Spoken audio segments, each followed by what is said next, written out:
Hello student, मैं हूं आपके साथ एसपी सर। भाई एसपी सर की तरफ से नमस्कार। आज हम लोग फिजिक्स स्टार क्लास में जाने वाले हैं। आज की क्लास में हम लोग पढ़ने वाले हैं हिंदी नो। हम लोग ने पहला पाठ को काव्य खंड की एक चैप्टर को हम लोग ले एकदम बेहतरीन तरह से जान लिए हैं और उसका सब्जेक्टिव ऑब्जेक्टिव बेहतरीन तरह से जान चुके हैं। लिटरेचर भी जान चुके हैं। पहले लिटरेचर बताए थे पूरे एकदम उस कवि के बारे में, उन्होंने उस कविता में लिखा क्या है सब के बारे में जाने। उसके बाद हमने ऑब्जेक्टिव लाया, ऑब्जेक्टिव लाने के बाद सब्जेक्टिव लाया, उसको पूरी एकदम सब्जेक्टिव ऑब्जेक्टिव को पूरे बेहतरीन तरह से हम लोगों ने क्या किया, अध्ययन किया। उसी प्रकार हम लोग का जो दूसरा चैप्टर आता है उसका नाम होता है सूरदास ना। वो लिखते हैं, क्या लिखते हैं, पद लिखते हैं। उस पद के बारे में हम लोग एकदम आज की क्लास में बेहतरीन से जाने वाले हैं ना। वो यही बताते हैं ना। तो उनके पहले बताने से पहले हम लोग क्या करते हैं कि उनके जीवन परिचय के बारे में कुछ जान लेते हैं ना। चलिए उनकी जीवन परिचय के बारे में कुछ जान लेते हैं कि जीवन परिचय उनकी क्या निकलती है ना। सूरदास के बारे में, इनका जो सूरदास जी के जीवन परिचय में जन्म हुआ था 1478 ईस्वी में। अनुमानित मतलब कि पूरी तरह से जिक्र नहीं किया गया कि इनका क्या 1478 ईस्वी में ही इनका जन्म हुआ था, बल्कि अनुमान लगाया जाता है कि 1478 में क्या हुआ था, जन्म हुआ था। लेकिन इनका जो निधन हुआ था, पता था कि जो 1583 ईस्वी में क्या हुआ था, इनका निधन हो गया था। बल्कि जो हमारे सूरदास जी हैं, इनका जो देखिए हमारे पास बुक है और आप लोग भी ऐसा ही बुक खोल लीजिएगा। खोलने के पश्चात बेहतरीन तरह से आप लोग ध्यान रखिएगा ना। तो इन्होंने बताया कि जो इनका जो जन्म स्थान था दिल्ली के निकट सिंह नामक ग्राम में हुआ था। मतलब कि जो सूरदास जी की जन्म हुआ था वह दिल्ली के निकट सिंह नामक ग्राम में हुआ था। मतलब ग्राम मतलब होता है ग्रह, क्या होता है, घर ना। मतलब सिंह नामक का हुआ था, ग्राम में हुआ था। कहाँ, तो दिल्ली के निकट। ऑब्जेक्टिव पूछ सकता है कि जो सूरदास जी का जन्म कहाँ हुआ था, दिल्ली के निकट। कहाँ, तो सिंह नामक ग्राम घर में ना। इसका जो निवास स्थान का मतलब जन्म स्थान वहाँ पे हुआ था, बल्कि इनका जीवन मतलब कि निवास स्थान कहाँ था, ब्रज क्षेत्र के क्रम से कहुघाट वृंदावन के पारसोली ग्राम में। कहाँ था, गहुघाट। कहाँ का, तो गहुघाट के वृंदावन के पारसोली ग्राम में इनका मतलब का निवास स्थान था ना। इनके शिक्षा जो थे स्वाध्याय और ज्ञान दर्जक काव्य रचना और संगीत की विशद ज्ञान एवं अभ्यास विशाली लोक ज्ञान थे ना। इतना तो एकदम बेहतरीन तरह जान लेते हैं। और जानने के बाद दीक्षा काल जो होता है 1509 से 10 अनुमानित माना जाता है ना। इन्होंने जो कृतियाँ लिखा है, प्रमुख रूप से कृतियाँ सूरसागर लिखा है, साहित्य लहरी लिखा है, राधा सहेकी, शरावली आदि। मतलब इन्होंने क्या हुआ है कि कृतियाँ को लिखा है। सूरसागर कविता का विश्व प्रसिद्ध का प्रमुख आधार है। मतलब जो बताते हैं जो सूरसागर है जो लिखे हैं, बोल रहे हैं कि कवि की जो विश्व की प्रसिद्ध एक प्रमुख आधार है। इस पर क्या है कि पूरा विश्व का प्रमुख आधार हुआ है। इसी की रचना को श्री पद भावत की प्रधि मतलब की पद्धति पर बोलते हैं कि श्री मंद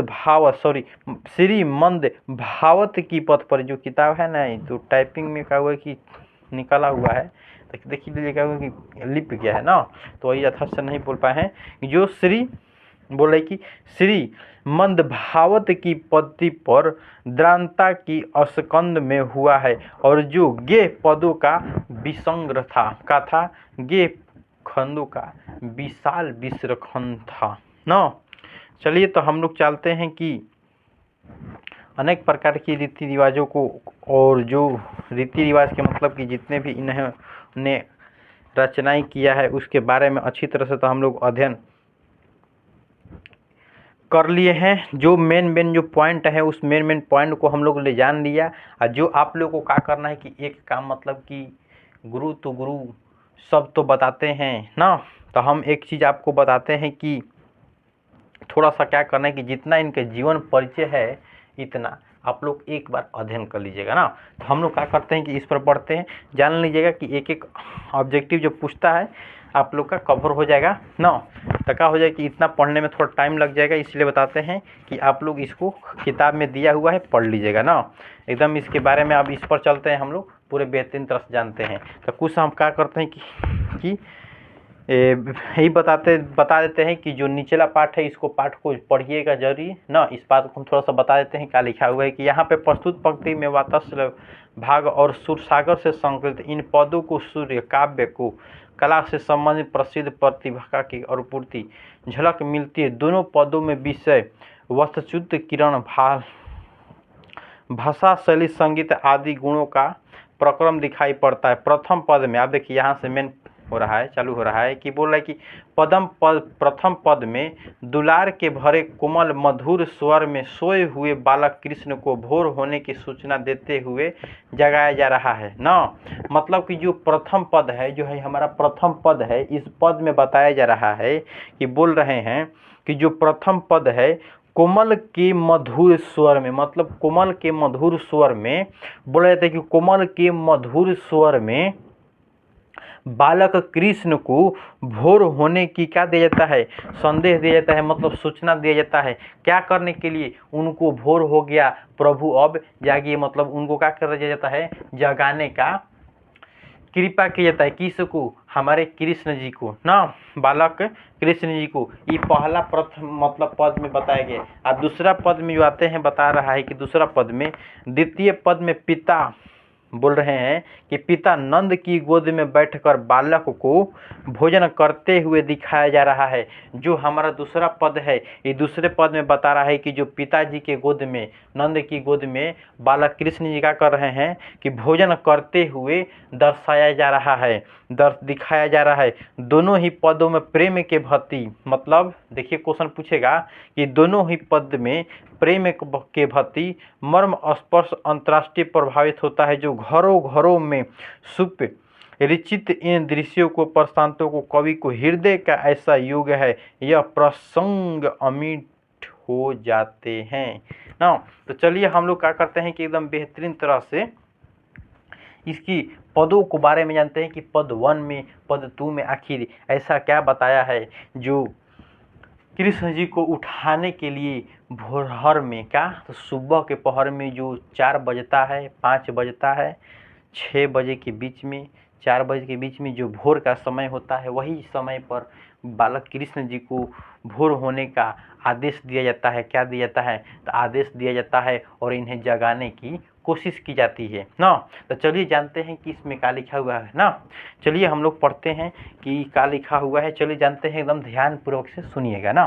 बोल रहा है, जागिए ब्रजराज कुंवर, कुंवर कुसुम फूले, कुदुम वृद्ध संकुच भय वृद्ध लता फूले। क्या अच्छा बात है। बोल रहे हैं कि जागिए ब्रजराज कुंवर, कुसुम फूले, कुमुद वृद्ध संकुच हुए वृद्ध लता फूले। मतलब कि कितना अच्छा बात बता रहे हैं कि बोल रहे हैं कि जागिए ब्रजराज कुंवर, जागिए ब्रजराज कुंवर, कवल कुसुम फूले। मतलब अब जग जाइए ब्रजराज कुंवर। किसको बताया जा रहा है? बालक कृष्ण को बताया जा रहा है कि जागिए ब्रजराज कुंवर, अब क्या हो गया, भोर हो गया। जिस प्रकार बोल रही हैं कि कमल के फूले, जितने भी कमल के फूल है वह सब जितने भी, मतलब कि समूह के रूप में बोल रहे कि कुमुद वृंद संकुच भय वृद्ध लता तो फूले। कुमुद वृंद के मतलब जितने भी समूह में फूल है ना, समूह मतलब जो फूल, मतलब जितने भी फूल है समूह के रूप में, सब फूल क्या हो रहा है, सुबह की पहर में खिल रहा है, भोर की पहर में खिल रहा है। प्रभु जागिए, भोर होने का संदेश दे रहा है। क्या? तो वह फूल जो सुबह की तरफ क्या हो रहा है, खिल रहा है। खिलने के मतलब यह बताया जा रहा है कि भोर हो गया, प्रभु जागिए। जितने भी कमल के फूले हैं, जितने भी अन्य प्रजाति के फूले हैं, वह सब फूल का हो गया, उगने लगा, मतलब उनकी पत्ती जो है, मुख है, खुलने लगा। प्रभु जागिए, इसका मतलब क्या हो गया, भोर हो गया, प्रभु जागिए। यही बताया जा रहा है। पहले 2 लाइन में बताइए तो कुछ दिक्कत हुआ? पहले 2 लाइन में हम लोग ने बताया ना। चलते हैं नेक्स्ट में कि बोल रहा है कि तमचूर रखो रोज सुनू बोलो बनबाई।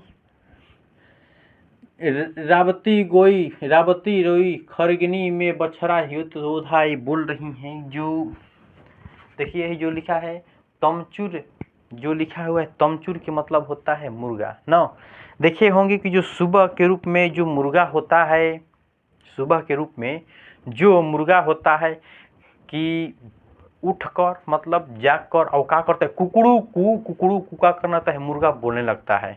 तो वही जो बता रही हैं यशोदा जी कृष्णा जी की, बालक कृष्णा जी की माता कि बाबू जाग जाइए भोर हो गया। जितने भी मतलब कि मुर्गे हैं वह चोंच निकाल कर क्या करने लगे कुकड़ू कू करने लगे। वही बोले कि बोल रहे बनराई, मतलब उनकी कठोर कोमल की आवाज़ क्या होने लगा, निकलने लगा। किसका? तो कुकड़ू कू मुर्गा का। भोर हो गया प्रभु जागिए, कुकड़ू कू मुर्गा की आवाज़ क्या हो गया, निकलने लगा। कौन बोल रही हैं? तो यशोदा जी बोल रही हैं। राम भक्त गोई रखनी तो बछुरा हित तो धाई। यही बता रही हैं जो सुबह के पहर में जितने भी गाय होती है, जिनके बछड़ा अलग जगह पे होता है, तब बछड़ा अपने खूटे जगह कबार कर दूध को पीने के लिए दौड़ पड़ता है। मतलब सुबह के पहर में जितने भी गाय होती है, वो गाय को जैसे ही बछड़ा दिखता है दौड़ पड़ता है दूध पीने के लिए ना। वही बोल रहे हैं कि रामवती खो, राम की मतलब कि जो गाय है अपने जो जहाँ पे बांधा हुआ है खूटा पर, वो क्या करी है रेंगने लगती है, मतलब अपने बछड़ा को देखकर रेंगने लगती है। क्या करने के लिए? खंगी तो बछड़ा की हो तो धाई, मतलब दौड़ पड़ता है बछड़ा। क्या करता है कि दौड़ पड़ता है बछड़ा, क्या करने के लिए? दूध पीने के लिए। मतलब उसी प्रकार बताया जा रहा है कि प्रभु जागिए भोर हो गया। जो बछड़ा है दूध पीने के लिए गाय की तरफ क्या हो गया, दौड़ते हुए भाग गया ना। वही बोले कि विधु मलिन रवि रात प्रकाश गावत हो नारी। सूर्य स्थान प्राप्त उठो ब्रह्मभुज को धोहारी। बोल रही हैं कि जो सूर्य की जो प्रकाश है, विधु मतलब जो होता है चंद्रमा होता है ना। जो हमारी चंद्रमा है मलिन होने लगा। क्या? जो चंद्रमा है मलिन होने लगा, मतलब कि जब सूर्य की जो सुबह की प्रकाश निकलती है, लाली लाली जो किरण निकलती है सुबह के पहर में, तो निकलती है तो चंद्रमा निकल रहा रहता है। उसका जो मलिन होता है क्या होने लगता है, विमुख होने लगता है, मतलब क्यों क्या होने लगता है, हेराए लगने लगता है। जो चंद्रमा होता है जब लाली लाली जब प्रकाश पूरे छा लेता है तो चंद्रमा को दिखाई नहीं देता है। वही बता रहे हैं कि जो चंद्रमा है क्या होने लगा, मलिन होने लगा। मतलब रवि मतलब जो होता है सूर्य, मतलब कि सूर्य की जो प्रकाश है पूरे आसमान में छा गया। प्रभु अब जागिए भोर हो गया, प्रभु अब जागिए भोर हो गया। बताइए तो पहले पद में मतलब कि बालक कृष्ण को जगाने की चेष्टा की जा रही है। बताइए तो समझ में आया कि नहीं आया? बताइए तो समझ में आया कि नहीं आया? आगे हम लोग बढ़ सकते हैं, दूसरे पद में बढ़ सकते हैं ना। बताइए तो दूसरे पद में बढ़ सकते हैं ना। ठीक है, तो अगले पद में हम लोग चलते हैं कि अगले जो पद बताया जा रहा है, अगले पद में जो नंद की गोद मतलब कि जो कृष्णा बाल कृष्ण है वह जाग जाते हैं और नंद की गोद में बैठ कर भोजन करते हैं। अब यहाँ पे अनेक प्रकार की खूबियाँ क्या होती है देखने को मिलती है और हंसी खुशी देखने को मिलती है। आइए देखते हैं कि जो बालक नंद कृष्ण हैं वह किस प्रकार से भोजन करते हैं ना। चलिए जानते हैं कि बोल रहा है कि कछु खाते कछु धरनी गिरावत सभी तो बिखरती है नंदरनिया। बोल रही हैं अच्छा देखिए, जेवत स्थान तो नंद की कन्या तो रनिया। बोल रही हैं कि जो बालक कृष्ण है नंद की कन्या मतलब कि नंद की जो गोद में जाकर बैठ गए हैं। कौन? बालक कृष्ण। कुछ खावत कुछ धरत गिरावत सोचो बसंतु दनिया रनिया। बोल रहे हैं कि जो बालक कृष्ण है उनको कुछ भोजन दिया गया है, कुछ खाते हैं तो कुछ गिरा देते हैं, कुछ खा रहे हैं तो कुछ क्या कर दे रहे हैं, गिरा दे रहे हैं। वह कि कौन? बालक कृष्ण। उनको दिया क्या क्या? कुछ खाने के लिए कुछ खा रहे हैं और कुछ क्या कर रहे हैं, गिरा दे रहे हैं। वही बोल रहा है कि कुछ खाते कुछ धरन तू गिरावत बसी तो निंद्रनिया।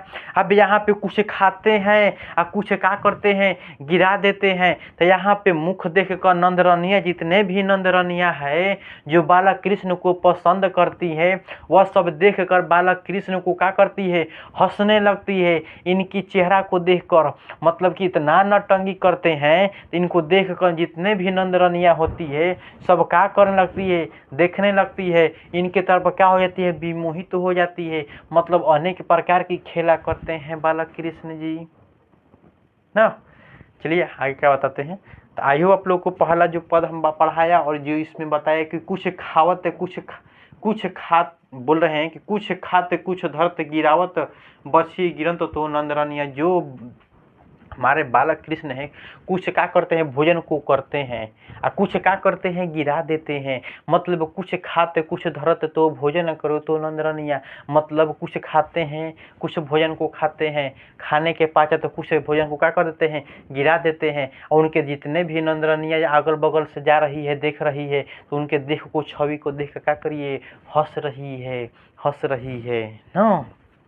नेक्स्ट पे आते हैं, जो बड़ी बड़ा बेसन कही भांति व्यंजन विधि तो अग्निया। अग्निया का मतलब होता है अग्नि ना।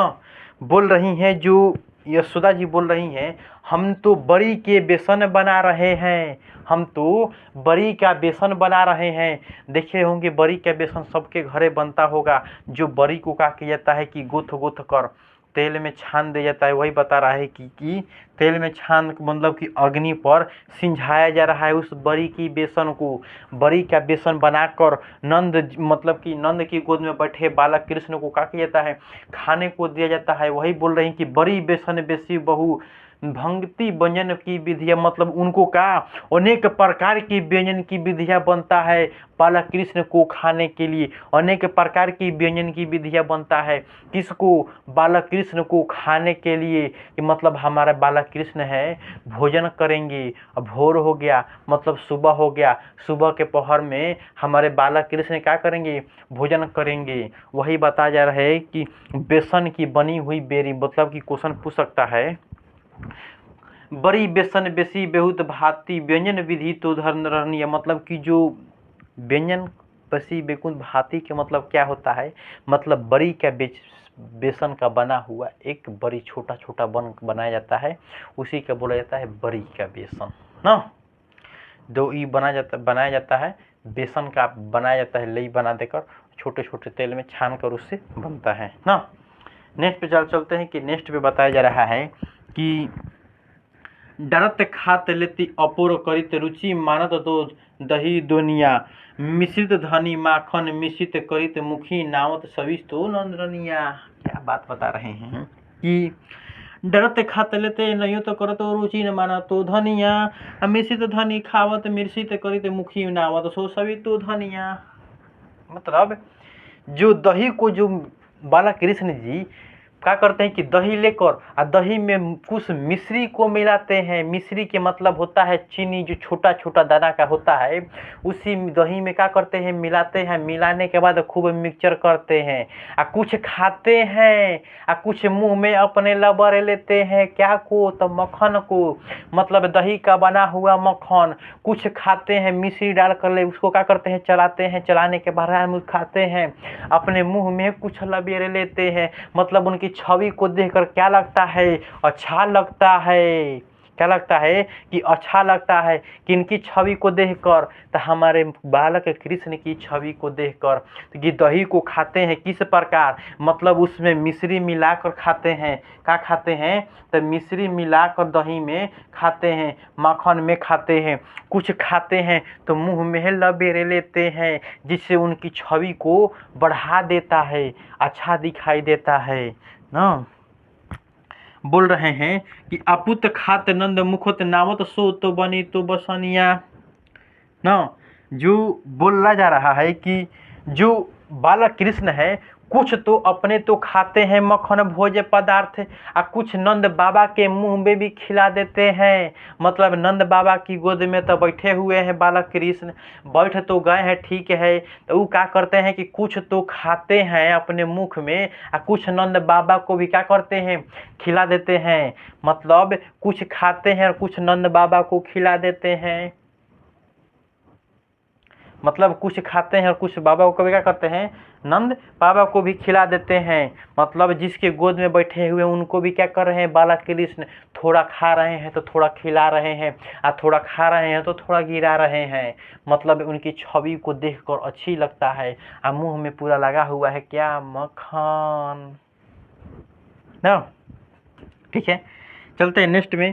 बोला है कि जो रस नंद सदो सो बिलुत सोई तू तुम्हें भुवनिया, भोजन करित नंद अचन लिहो मांगत तू जुठनिया। मतलब कि जो बालक कृष्ण जी भोजन करते हैं, तो यहाँ पे अनेक प्रकार के भी लोग भी क्या करते हैं, आकर इकट्ठा हो जाते हैं इनको देखने के लिए। मतलब इनकी छवि को देखने के लिए अनेक प्रकार के गांव के लोग क्या कर देते हैं, वहाँ पे आ जाते हैं। जब बालक कृष्ण भोर होकर जाग जाता है, खेलने कूदने चलता है, तो जब वो खाना खाता है तो अनेक प्रकार के लोग और भी आको देखने लगते हैं।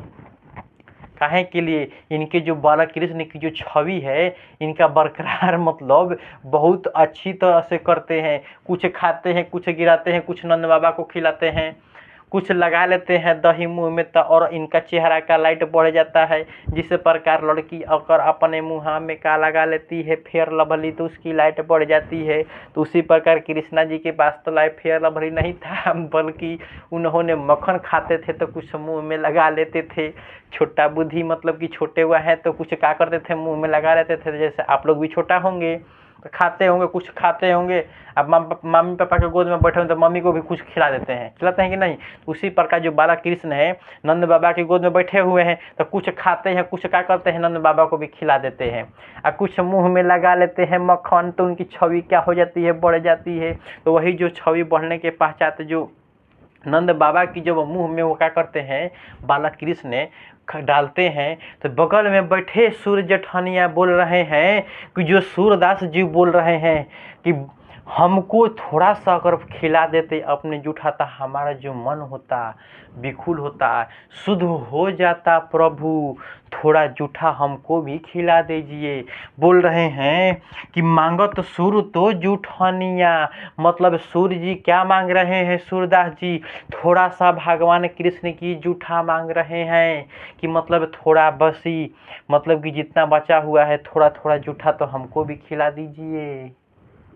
मतलब मांगत छवि तो मांगत बखनिया, मतलब कि जो शिव जो कृष्ण है जी है उनसे कुछ नंद मामा के मुंह में खिलाते थे, तो उनके छवि को देखकर जो सूरदास जी थे कुछ सोचते थे कि हमको भी खिला दीजिए। मतलब मांगत सूर तो जूठनिया, मतलब सूर्य क्या मांगते हैं, जूठा मांगते हैं किसका, बालक कृष्ण का, कि हमको भी कुछ खिला देते मक्खन। तो आई होप आप लोग को समझ में आया होगा, और इनका जीवन परिचय अच्छी तरह से देख लीजिएगा। एक बार थोड़ा सा होमवर्क दिए हैं और कुछ तो बता दिए मेन पॉइंट, और कुछ आप लोग पढ़ लीजिएगा तो और अच्छा पड़ेगा। और ठीक है, इसका कुछ ही समयों के बाद हम लोग ऑब्जेक्टिव सब्जेक्टिव सबका डाल देंगे, डालिए आएगा आपके पास, और बेहतरीन तरह से आएगा। जो बार बार एग्जाम में पूछा हुआ है सब्जेक्टिव ऑब्जेक्टिव, जो क्वेश्चन बैंक्स में खोज कर एक एक पॉइंट को निचोड़ कर बनाया जाता है, उस ऑब्जेक्टिव को सब्जेक्टिव को जो बार बार एग्जाम में पूछा हुआ है उसी चीज़ को हम लाते हैं, जिससे आप लोगों को क्या हुआ, एग्जाम में बेनिफिट हो, मतलब अच्छी तरह से लड़ जाए ना। ठीक है, और ऐसा ही वीडियो देखने के लिए जाइए फिजिक्स स्टार्ट क्लास के पहले से, वहाँ से भी जाकर क्या दे सकते हैं। ठीक है, भाई एसपी सर की तरफ से नमस्कार। हाँ, लेकिन अच्छा लगे तो कमेंट करना क्या ना भूले। ठीक है।